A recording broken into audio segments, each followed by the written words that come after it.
क्या आप कभी ऐसी चीजों के बारे में सोचते हैं जो हमारी समझ से परे हैं?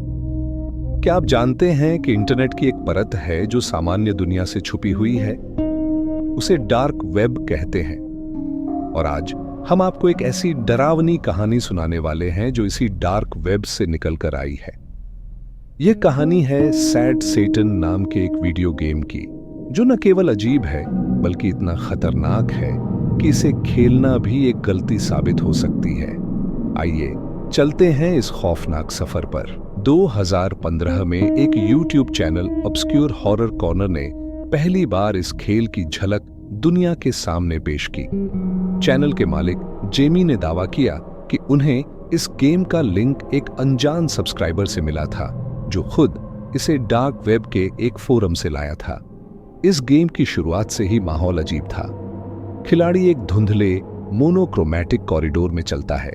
कोई लक्ष्य नहीं, कोई दुश्मन नहीं, केवल अजीब सी आवाजें, उलटे गानों के क्लिप और बीच बीच में स्क्रीन पर चमकने वाली भयानक तस्वीरें। खेल में सुनाई देने वाली आवाजें आपकी रूह को झकझोर देंगी।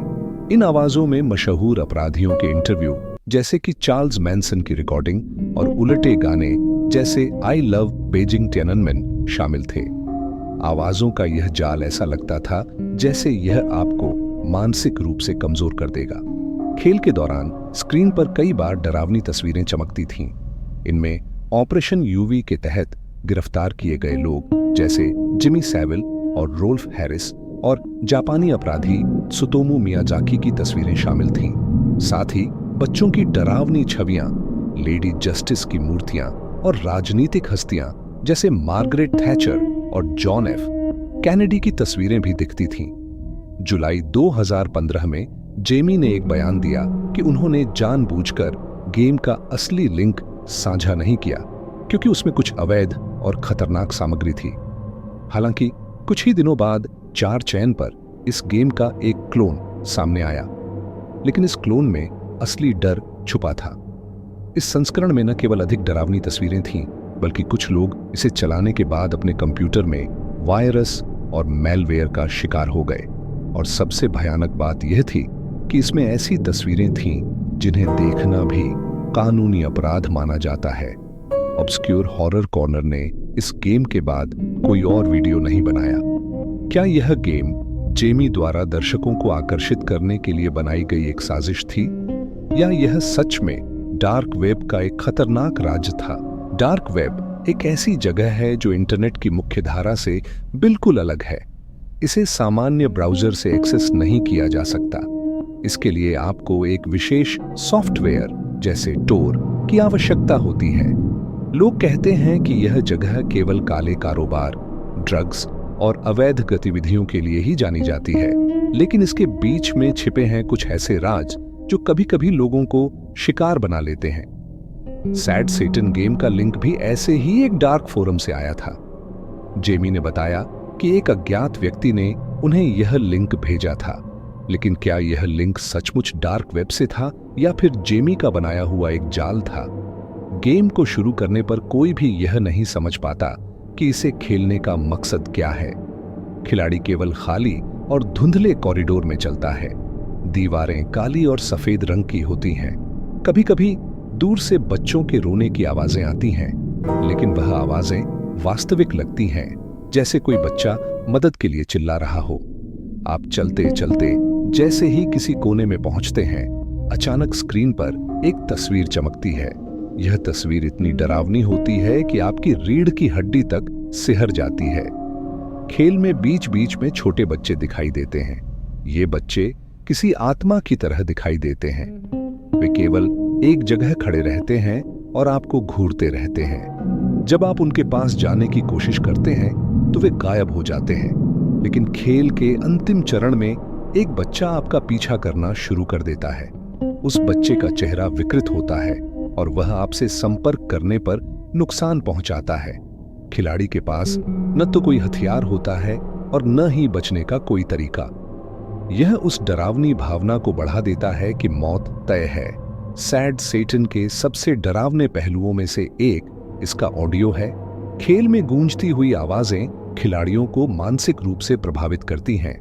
उल्टी सीधी गाने की धुनें, मशहूर अपराधियों के इंटरव्यू की रिवर्स रिकॉर्डिंग और बच्चों के चिल्लाने की आवाजें, यह सब कुछ इतना डरावना है कि आपको वास्तविकता से अलग कर देता है।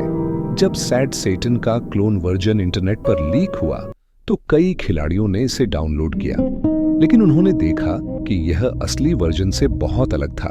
इसमें और भी डरावनी तस्वीरें थीं, म्यूटिलेटेड कॉर्प्सेस, कटी फटी लाशें की तस्वीरें और कुछ ऐसी अवैध चीजें थीं जो कानूनन प्रतिबंधित हैं। सबसे खतरनाक बात यह थी कि यह गेम वायरस और मेलवेयर से भरा हुआ था। इसे खेलने वालों के कंप्यूटर खराब हो गए। यह सवाल हमेशा उठता रहा कि सैड सेटन क्यों बनाया गया। क्या यह सिर्फ मनोरंजन के लिए था या इसके पीछे कोई गहरी योजना थी? कुछ लोग मानते हैं कि यह खेल केवल जेमी द्वारा बनाई गई एक चाल थी ताकि उनके YouTube चैनल पर अधिक दर्शक आएं। लेकिन कुछ लोगों का कहना है कि यह खेल डार्क वेब की काली दुनिया का एक खतरनाक नमूना है। सैड सेटन को खेलने वालों ने यह माना कि यह गेम केवल एक खेल नहीं है, यह खिलाड़ियों के दिमाग को प्रभावित करता है। जो लोग मानसिक रूप से कमजोर थे, उन्हें इस गेम ने बुरे सपने और डरावनी सोच से भर दिया। जब कुछ टेक्निकल विशेषज्ञों ने सैड सेटन के गेम कोड की जांच की तो उन्होंने उसमें कुछ अजीब बातें पाईं। कोड में ऐसे संदेश छिपे थे जो सीधे किसी गहरे अर्थ की ओर इशारा करते थे। उदाहरण के लिए, कुछ हिस्सों में लैटिन भाषा के वाक्य थे जिनका अर्थ था, आत्मा कभी मरती नहीं, अंधकार तुम्हारा घर है। ये संदेश इस बात को स्पष्ट करते थे कि सैड सेटन केवल एक साधारण हॉरर गेम नहीं था, यह एक गहरे मनोवैज्ञानिक प्रभाव छोड़ने वाला अनुभव था। एक युवा व्यक्ति सैड सेटन गेम के क्लोन वर्जन को डाउनलोड करके खेलता है। अजय एक साहसी व्यक्ति था जिसे डरावनी फिल्मों और गेम्स में काफी रुचि थी। जब उसने सैड सेटन के बारे में सुना तो उसने इसे एक साधारण हॉरर गेम समझकर डाउनलोड कर लिया। लेकिन जैसे ही उसने गेम शुरू किया, वह समझ गया कि यह कुछ अलग है। अजय को पहली बार में यह गेम उबाऊ लगा क्योंकि इसमें केवल अंधेरे कॉरिडोर में चलना था। लेकिन जैसे जैसे वह आगे बढ़ा, अजीब आवाजें और डरावनी तस्वीरें स्क्रीन पर आने लगी। एक तस्वीर में उसने देखा कि एक आदमी के हाथ से खून टपक रहा है और उसके पीछे एक बच्चा रो रहा है। उस रात अजय सो नहीं सका। उसे लगा जैसे वह तस्वीर उसकी आंखों के सामने बार बार आ रही हो। अगले दिन जब उसने गेम फिर से खेलना शुरू किया तो एक भूतिया बच्चा स्क्रीन पर दिखाई दिया। यह बच्चा उसे घूर रहा था और अजय को ऐसा महसूस हुआ जैसे वह स्क्रीन से बाहर आ जाएगा। सैड सेटन के आखिरी चरण में खिलाड़ी एक लंबे कॉरिडोर में फंस जाता है। वहां केवल एक बच्चा आपके पीछे आता है। उसके कदमों की आवाज लगातार आपके कानों में गूंजती रहती है। खिलाड़ी के पास बचने का कोई रास्ता नहीं होता। जैसे ही बच्चा आप तक पहुंचता है, स्क्रीन पर अचानक चमकती हुई तस्वीरें दिखने लगती हैं। इन तस्वीरों में म्यूटिलेटेड कॉर्प्सेस, डरावनी आकृतियां और अजीब संकेत शामिल होते हैं और फिर स्क्रीन काली हो जाती है। खेल खत्म हो जाता है, लेकिन खिलाड़ी के दिल में एक अजीब सा डर और बेचैनी रह जाती है। कुछ समय बाद ऑब्सक्योर हॉरर कॉर्नर चैनल ने सैड सेटन से जुड़े सभी वीडियो हटा दिए। चैनल के मालिक जेमी ने इस पर कोई टिप्पणी नहीं की। इसके बाद से चैनल भी पूरी तरह बंद हो गया। लोगों ने अनुमान लगाया कि जेमी ने यह गेम खुद बनाया था ताकि उनके चैनल को लोकप्रियता मिले। लेकिन कुछ लोगों का मानना था कि सैड सेटन वाकई डार्क वेब का एक खतरनाक प्रोजेक्ट था जिसे जेमी ने गलती से दुनिया के सामने लाया। तो दोस्तों, यह थी सैड सेटन की खौफनाक और रहस्यमय कहानी। यह गेम न केवल डर का अनुभव कराता है, बल्कि हमें सिखाता है कि कुछ रहस्य हमें दूर से ही समझने चाहिए। अगर आपको हमारी यह कहानी पसंद आई तो लाइक जरूर करें और कमेंट में बताएं कि क्या आप कभी ऐसा कोई गेम खेलना चाहेंगे। हमारे चैनल को सब्सक्राइब करें क्योंकि हम आपके लिए ऐसी ही रहस्यमय और डरावनी कहानियां लाते रहेंगे। घंटी का आइकन दबाना न भूलें ताकि अगली बार जब हम कोई कहानी लेकर आएं तो आपको तुरंत नोटिफिकेशन मिले। आपका साथ ही हमारी ताकत है। फिर मिलेंगे एक और खौफनाक किस्से के साथ। तब तक के लिए अलविदा। और याद रखें, हर दरवाजा खोलने की जरूरत नहीं होती।